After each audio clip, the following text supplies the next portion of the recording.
Men bir kuni Madinaga ko'chib ketaman.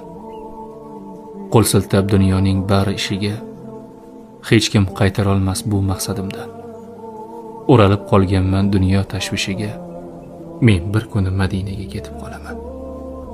Ortimdan havas qilib qolar do'stlarim. Rasulim yoniga yetib boraman. Quvonchdan u kuni yig'lar ko'zlarim. Men bir kuni Madinaga ko'chib ketaman. Qalbimni qutqaraman fitna fasoddan. Ortimga qaramay ketaman zimdan. Bilmayman kimlar yonar kuyar hasaddan. Men bir kuni Madinaga ketib qolaman. U yerda yashayman halovat topib. Nazarimda hozir yashagan joyda kundan kun ketayapman gunohga botib. Men bir kuni Madinaga ko'chib ketaman. His qilib yashayman buyuk shaxslarni. Rasulim bor bo'lgan go'zal shaharda